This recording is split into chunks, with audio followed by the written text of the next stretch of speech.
Call to order the City Council meeting for the City of East Grand Forks for Tuesday, August 4th, 2020 is now 5 o'clock. Would City Clerk please call roll? Mayor Steve Gander. Here. Council President Mark Olstead. Here. Council Vice President Chad Grassel. Here. Council Members Clarence Vetter. Here. Dale Helms. Here. Tim Riepel. Here. Tim Johnson. Here. Mark Demers. Present. Does the term quorum please stand for the Pledge of Allegiance? Pledge allegiance to the flag of the United States of America and to the republic for which it stands, one nation, under God, indivisible, with liberty and justice for all. Consider approving the minutes of the regular council meeting for East Grand Forks City Council for July 21st, 2020. Moved by Johnson.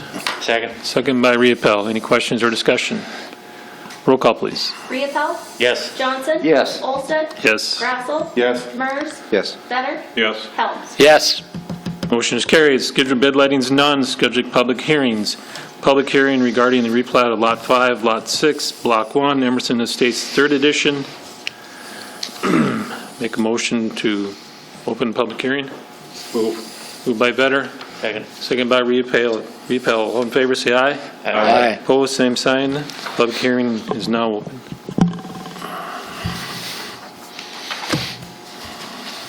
Nancy, do you have anything? We have had no public comment from any of the neighbors that have been notified by letter, nor have we just from the general public. So I think everyone's okay with it. Okay. Anything from anybody else? If not, I'll ask a motion to close the public hearing. Moved by Vetter, second by Johnson. All in favor, say aye. Aye. Opposed, same sign. Motion is carried. The public hearing is now closed. Move on to consent agenda. Items under the consent agenda will be adopted with one motion. However, council members may request individual items be pulled from the consent agenda for discussion and action if they choose. Would any member like 3 through 5 pulled? Mr. Helms. I'd like number 4 pulled, please. Number 4 is pulled. So entertain a motion of 3 and 5. Move. Moved by Riepel, second by Helms. Any questions or discussion? Roll call, please. Riepel. Yes. Johnson. Yes. Olstead. Yes. Grassel. Yes. Demers. Yes. Vetter. Yes. Helms. Yes. Motion is carried. Number 4, consider approving a special event application for Spud Jr. for the grand opening celebration to be held on August 22nd, 2020, and close a portion of 3rd Street Northwest. Is there a motion? Moved by Vetter. Second. Second by Grassel. Mr. Helms. Yeah, the only reason I had it pulled is a couple things. First of all, I didn't really like the idea that he's advertising that this is a go after a work session and before it's ever approved at the meeting. And the other thing I think he needs to understand is that this is a trial run. And if this thing goes haywire, it could affect the up north stuff that they do too. I'm concerned that he's going to be able to keep it at the 250 maximum. So that's the only thing. I just want him to understand that he's going to have to do a good job on this and, you know, make sure he does exactly the way he put it to us he's going to do. My understanding that only 250 tickets are being sold for the event, so if you don't have a ticket, you can't get in. That's my understanding.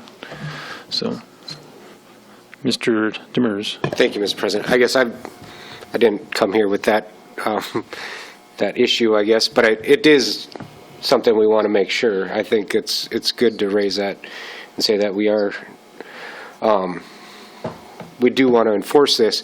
And that brings up my question is, what is the council or what's the city's enforcement policy of this? Do we plan on having the police department checking this or is it just on their word? Like you said, like there's only 250 tickets, but I was in college too, and I've been in places where there was so many tickets and the place was busted on the rafters. So, No, they're under the same security plan that they work with for the Alzheimer's As for local PD, I'm not sure. With an event that's 250, I can check with Chief Headland and see. I think usually for events, regardless size, I think the cops do kind of monitor and go by. Sometimes I do a walkthrough of, but I don't know if anything specifically planned for them to have an officer or two there that evening. Yeah, and I wasn't anticipating someone sitting at the door, specifically for this, but the point is if there's rules, how are we planning on enforcing it? How are we planning on measuring it or whatever? Or is it going to be, my point is say something does go maybe not completely haywire, but maybe there's 400 people there and people don't, and all of a sudden you have this anecdotal battle of, well, there's more or less or whatever. I just want us to start thinking about how we handle these things before they actually happen. Mr. President, this is Mike Edlin. Could I comment as well? Yes, sir. And also, whoever was speaking during Mr. Demers's comments must have been muted because we could not hear them on the audio, on the video portion of the Zoom conference. I have had some of my staff express concern about this event, both also wondering whether it's actually going to be able to be kept to 250.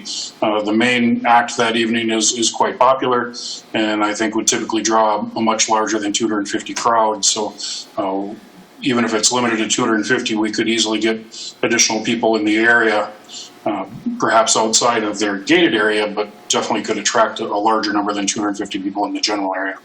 And also, even at 250, I believe our department should have a minimum of 2 people working that event just for security and underage alcohol enforcement. And I don't know if that's been at all considered.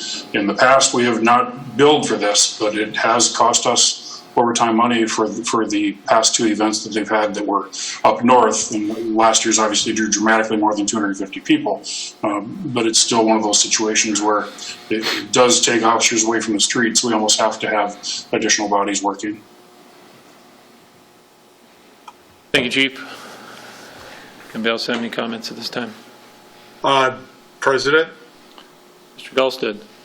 regarding enforcement, what we're doing right now is we are monitoring the executive order to make sure that we're following the appropriate guidelines, and we're still trying to work through the governor's orders on how to do enforcement. So hopefully we'll have some clearer instructions prior to this event, and we can sit down with the hosts and go through them at that time.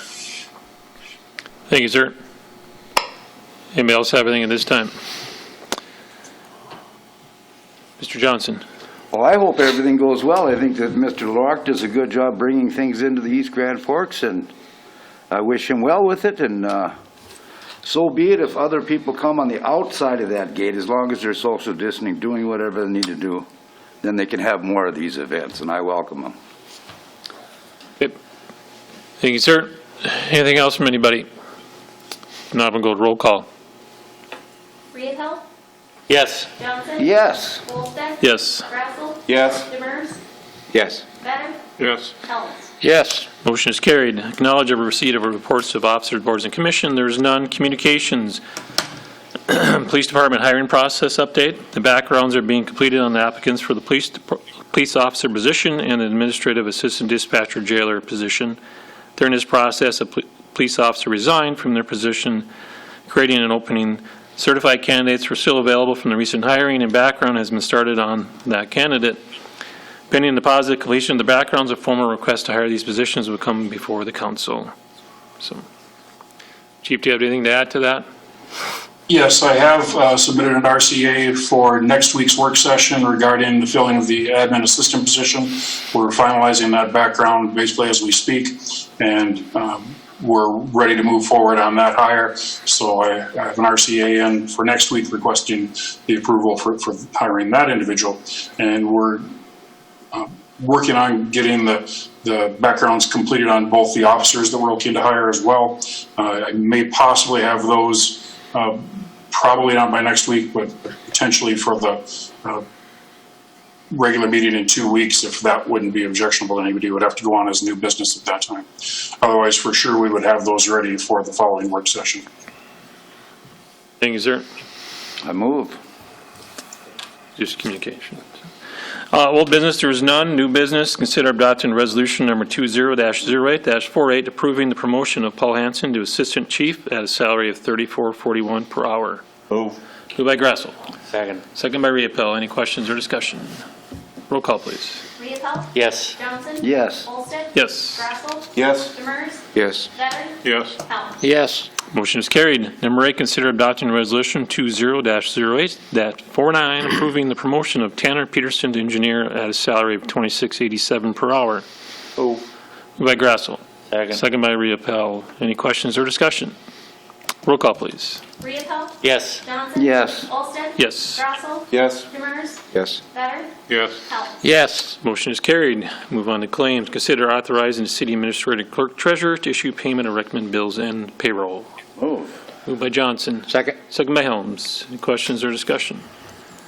Roll call, please. Riepel? Yes. Johnson? Yes. Olsted? Yes. Grassel? Yes. Demers? Yes. Better? Yes. Helm? Yes. Motion is carried. Mayor Gander. Privilege for me to serve as your mayor for these past 4 years. Today I did file paperwork to register for re-election, so you all get to decide if you want me for another 4 years. I don't know if this is campaigning, but I just thought I'd mention it. Unfortunately, the voters get to decide, not you all, because I'm not sure what the outcome would be, but that's okay. On another item, Jason Stordahl and Steve Emery, thank you for the work that you've put in. So far, we've organized a patch for 20th Street, so we'll go into the fall and into the winter with a good, firm, solid surface through there where it frost boiled so badly through the winter. And we are working on some longer-term solutions, a little different approach than we've used, but also absolutely in step with the current street replacement policy. Just coming at it a little different way inside of our policy, not trying to revise anything, and see if we can offer some alternatives to those residents for a longer-term solution. And if anyone has any questions about that, you can talk to myself, Tim, Mark, any one of us can chat with you about that. That's all I got. Thank you, sir. Mr. Better. I don't have anything this week, thank you. Mr. Helms. Yeah, I'd just like to thank Chief Hedlund and Chief Bushy and their crew. Saved kind of a big disaster for me last week. I want to thank you. You've done a great job, and keep up the good work at it. Riepel. Nothing. Mr. Johnson. Just sorry about the swimming pool. I hope that opens up and we get going again, and so kids can enjoy the summer. Demers. Thank you, Mr. President. I was just going to say, it's only been 4 years. It seems like it's been much longer. I kid you. Wondering if we have any update on guidelines for CARES Act dollars, how we can use that. Do we have a plan for that? I think we're down to, August, September, October in order to use that money or have it allocated.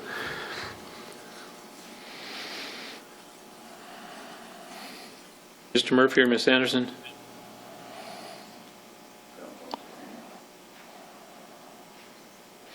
Actually, I'm not really the one that's up with it. I don't know if Paul has anything to say about that.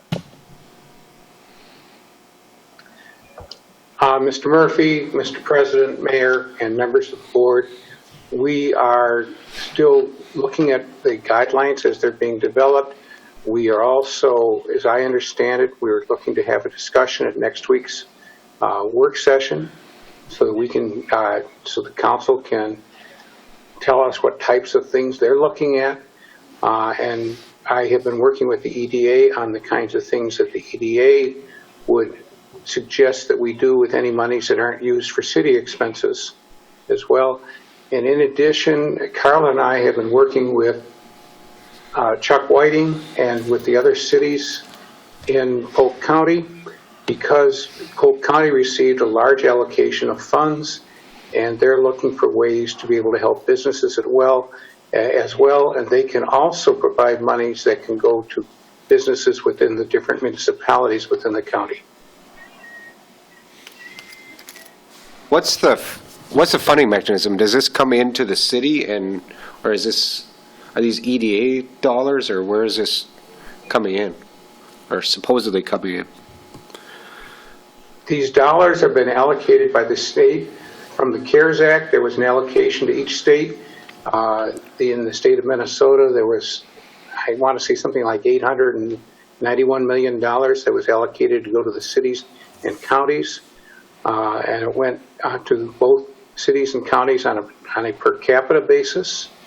And we received an allocation, and the county received an allocation, and it goes in as general funds as opposed to EDA funds or something like that. But it's supposed to be for COVID-related expenses. And particularly in the county, there was supposed to be a set-aside for economic development assistance to businesses or to individuals who were harmed by the executive orders or actions of government. And those dollars are in our general fund currently?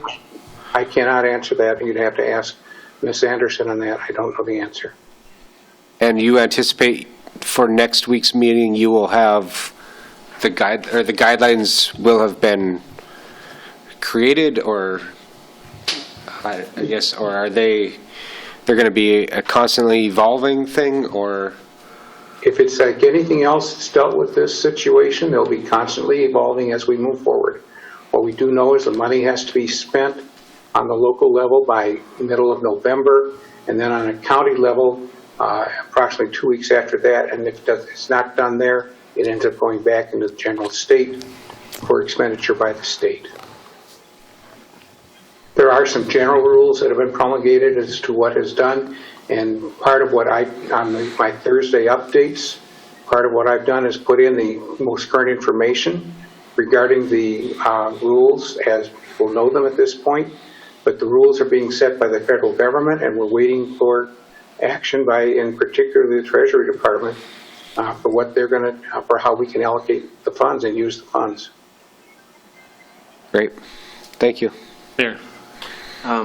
If you recall, last week when Marty Seifert was here from the Coalition of Greater Minnesota Cities, he indicated that the cities that he serves will have no trouble at all being able to demonstrate the need and the qualifying expenditures.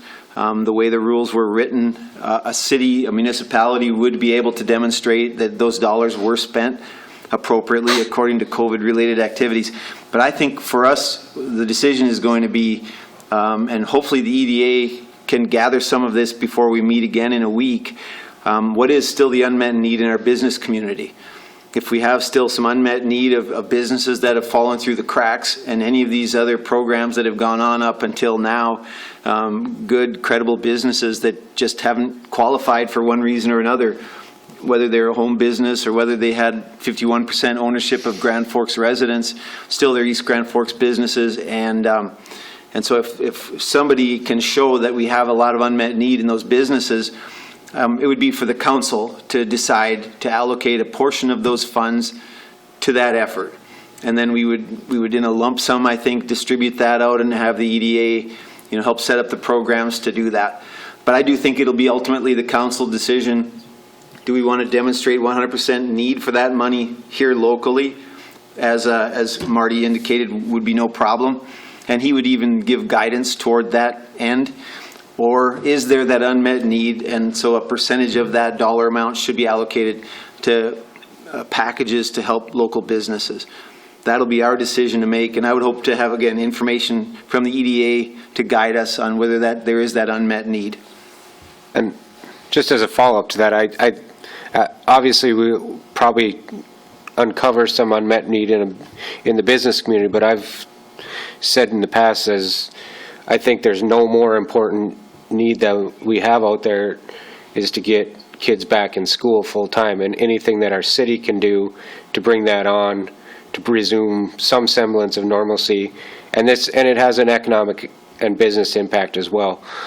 If there's, and like I said, I don't know what the flexibility is for that type of thing, or if there's any partnership we can make, but if there's an opportunity to do that, I think we need to take it, because I think that, I guess, and it's personal belief, but I think that's the biggest thing we should be shooting for, because from that, I think a lot of other things, if that isn't taken care of, a lot of other dominoes may fall or whatever.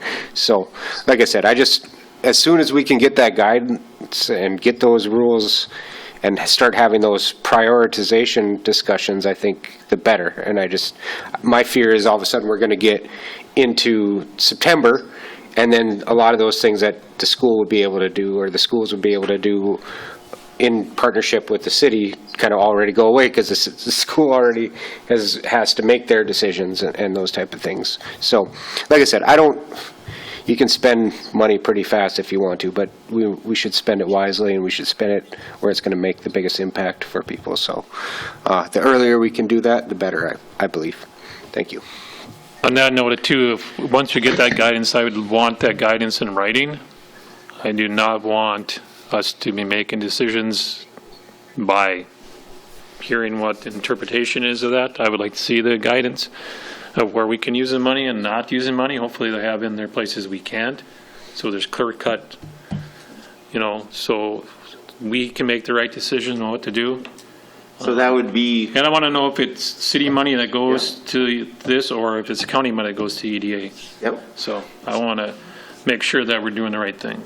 So that would be guidance from the EDA about unmet business need. It would be guidance, But hopefully. does this have to come from EDA or does this have to come from Carla Anderson and Dave Murphy? Yep, and the coalition. If they can show us an avenue, then we need to connect with them also. Hopefully in the next week. Anything else, Mr. DeMers? No, thank you for the. Mr. Grassel, have anything? Nothing. Anything from Mr. Gulstead? Mr. Emery? Anything from the department heads? Mr. President, if I could. Sure. Reed, go ahead. Thank you, Mr. President. I just wanted to address all of you on the swimming pool. Quick update, if I could. As you all saw and know, yesterday we had an employee, actually 2 employees that have tested positive for COVID. And in going through contact tracing, close contacts with the Department of Health, that's the reason we determined that we needed to close the pool for a short time. I want to be as clear as I possibly can and with all of you that we feel very strongly that this isn't an outbreak amongst the pool employees. We have contact tracing with the exposure that they're both unrelated to pool and pool work, but obviously by nature of their work, there are a number of employees that become close contacts that are now required to quarantine. We're hopeful we'll be able to open the pool back up sooner than later. I don't have that date exactly in front of me. We're still kind of coordinating schedules of those that are not considered close contacts, and ultimately the health of our employees is the most important thing, the health of our customers and so forth. So unless anyone has any questions, the quick update was that we certainly hope that sooner than later we'll be able to open. There will be a number of employees that will have to follow a self-quarantine as determined by the Department of Health. But at this time, we're hopeful that we'll be able to get open shortly. Thank you, sir. Anything else from the department heads? I see none. Entertain a motion to adjourn. Move it. Moved by Johnson. Second. Second by Grassel. All in favor, say aye. Aye. Opposed, same sign. Motion is carried. Meeting is adjourned.